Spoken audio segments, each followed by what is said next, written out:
One of my guilty pleasures is welcoming you guys on each and every video with a bit of a witty intro. But today, I got nothing. So, hello and welcome back. As always, my name is Leyzar, and today we're going to be diving deeper into this Mastery Rank 7 primary weapon, the Paracyst. I'm going to be covering something cheap and affordable, something anybody can build, but of course we also have the classic end-game setup with a Riven. That being said though, please keep in mind that my builds and guides follow a new player-friendly approach, simply because there's a ton of info here and I want anybody watching to understand how the weapon functions and how it should be built. But you might be a veteran of the game and not interested in all this new player business. You're invited to skip ahead or have a bit of patience. And with that out of the way, let's jump into the Paracyst. Let's begin by having a look at how the weapon behaves without any mods equipped, and for that I'm simply going to be taking a couple of free shots.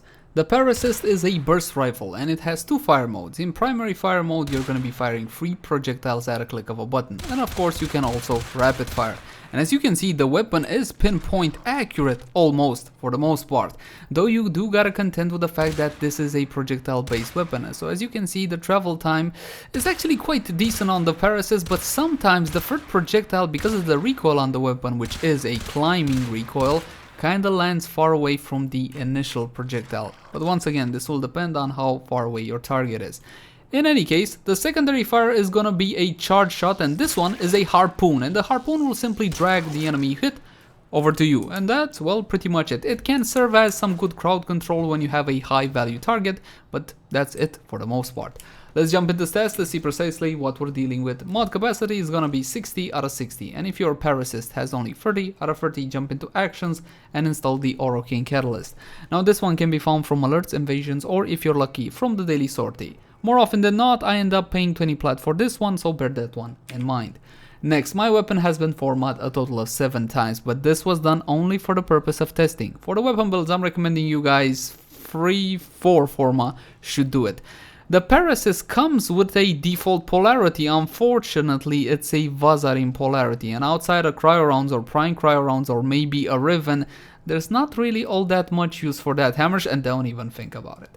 Back to the weapon stats. The accuracy is going to be 50 on this one. As you saw, the weapon is pretty accurate for the most part, and we will test heavy caliber just a tad later. Critical chance is a bit low at 10% and critical multiplier of 2.0x. Now the crit multi is decent at 2.0. Definitely this is workable. This is what I like to call standard for a primary weapon. The problem is the base critical chance is indeed very low. Fire rate of 11.11 with a magazine of 60, but keep in mind you are firing 3 projectiles per shot, so your effective magazine is 20 shots. Reload of 2.0, which is decent, and a Riven disposition of 5 out of 5, which means that the Paracyst is not a very popular weapon. Therefore, the Rivens will have fantastic stats on them, in the sense that the values will be fantastic. Status chance is very high at 30%, and this is the weapon strength. Speaking of strength and weakness, at the same time, the Paracyst by default has toxin damage, which is absolutely fantastic. Keep in mind that when you have a weapon, such as this one, that has a default elemental on it, treat it as the very last element on the weapon, when you're taking into account elemental combos. If you take a look at the secondary fire or the harpoon, you will notice that the stats are basically identical, but of course that one again is to be used for crowd control purposes. Let's start slapping on some mods, starting with mandatory mods. Damage, nothing more mandatory unless chroma. 165% extra damage. Let's talk about heavy caliber. So I'm gonna slap this one on. Another 165% extra damage with a penalty in accuracy of 55%, bringing my accuracy to 20.1. This is a bit subjective, but from my point of view, heavy caliber works on the Paracyst. It brings down the accuracy to the HEMA level, which is a similar weapon, and I'm going to recommend that one just a tad later, but it does function a little bit less accurate than the HEMA. It's not the exact same kettle of fish. In any case, from my point of view, heavy caliber does work on the Paracyst. Let's take a look at the effect it has, but with the best thing on everything, multi-shot. If you don't notice, heavy caliber's accuracy penalty affects multi-shot a whole lot more than it affects the initial projectile. So we're gonna slap on 90% multi-shot with split chamber and 60% multi-shot with vigilante armaments. Now let's have a look-see. How bad is it? Not bad. Again, the resulting accuracy for something like this is gonna be just fine for medium and close range shots. not so much for long range shots, so bear that one in mind. And this would be rapid fire. Again, from my point of view, heavy caliber does work on the Paracyst, and I do recommend it. Now back to our potatoes. Should we go for critical chance and critical damage? Here's a bit of a spoiler. Yes, we will go eventually for it, but for now, because I know there are many that say, hey, listen, that base critical chance is very low at 10%. Why are you going into crit? You would have a valid point. So let's try it without crit, and then we're gonna try it with crit, just so you can see the difference.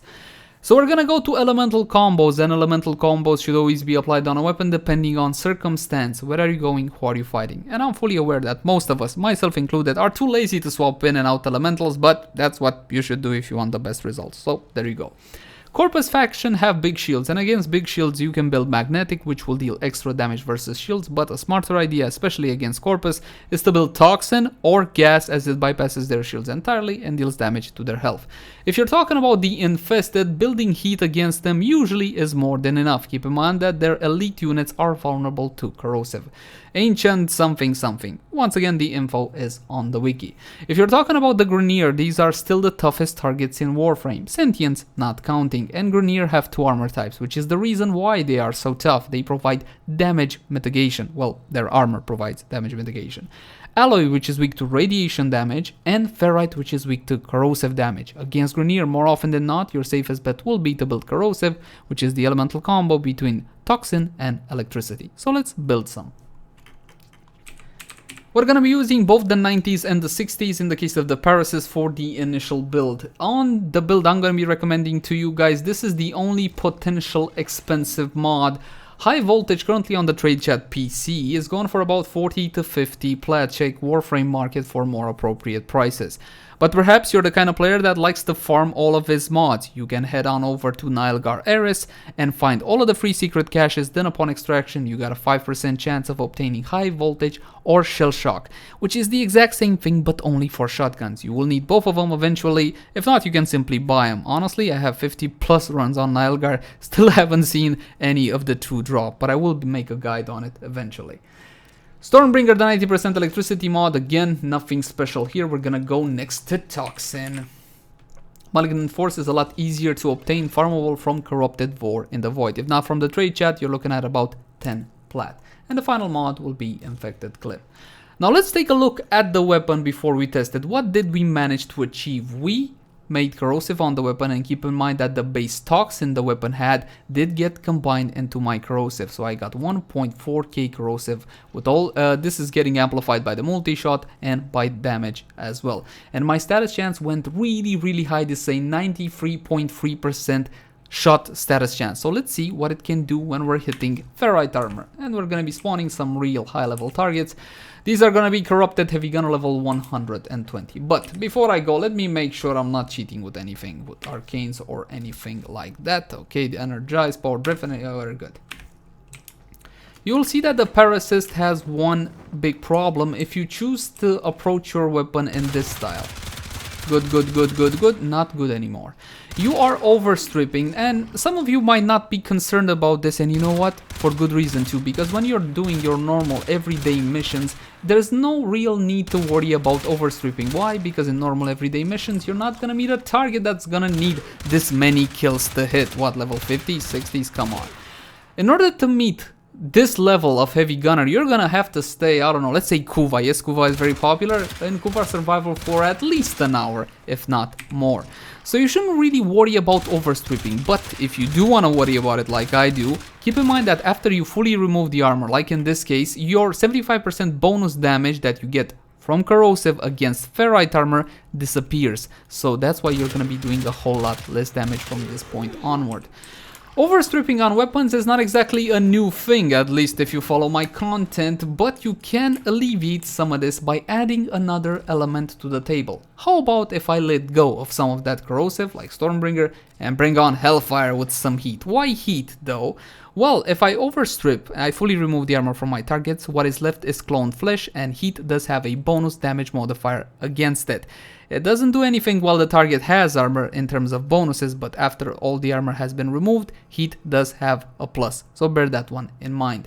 In adding another element to the weapon, as you can see, of course, corrosive is still #1 on the proc picking priority, but more importantly, it added an element that can compete, that can steal some procs away from corrosive. So let's test it like this and see how it goes with a little bit of heat on it. And you can also use the 60-60 heat if you so desire. You can even add more heat if you want it to be a bigger value for the proc priority. So as you can see, I'm still overstripping. But after the armor has been removed, I do get that bonus that the heat has. But again, only for the heat damage itself, so bear that one in mind.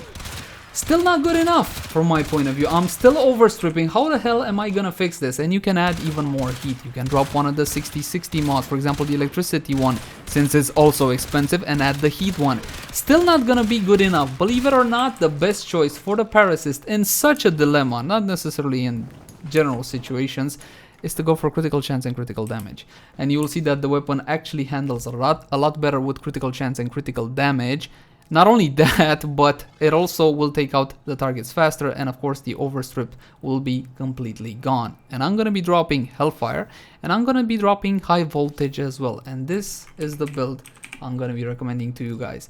Part of this has to do with the fact that it doesn't have any expensive mods. Nothing here is expensive. Heavy caliber? No. Heavy caliber is 10, 15, maybe 20 plat from the trade chat. However, it should be said that you're gonna need to sink a lot of endo to max this one out. Guys, leave 1-2 from the top. Honestly, when I test heavy caliber, let me show you what I do, just to make sure that I can give you the best recommendations. I have two. One with 2 from the top because of the 45% accuracy penalty, and one with full. You can simply leave it 1-2 from the top and not spend all that endo and just keep it for your prime mods, for example. But I got a feeling I goofed and I left only toxin. Yeah, I did goof, so we're just gonna drop infected clip and put Stormbringer on. In all honesty, I already went on ahead with the video, but this is video editing, so you guys didn't see that. One more time, corrupted heavy gunner level 120, and let's see with critical chance and critical damage. What is my critical chance? 25%. The multiplier is nice at 4.4, but 25% crit chance will make a difference? As you can see, it does make a difference, and the weapon is a lot stronger now. While the critical chance may not be fantastic, you are still putting a lot of bullets into your target, and as you saw there, you even get orange crits, and that is that very small chance from vigilante armaments, but it does happen. So as you can see, the weapon is now fully capable of taking out a target a whole lot faster, which brings me to the following point, which I already made earlier, but just in case you skipped. Adding the same multiplier over and over, the more you add of it, the less benefit you get, so bear that one in mind.